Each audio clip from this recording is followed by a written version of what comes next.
मनवा कड़वा वचन मत बोलो,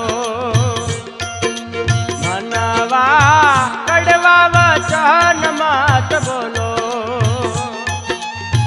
कड़वा वचन थी आवे उपाधि, कड़वा वचन थी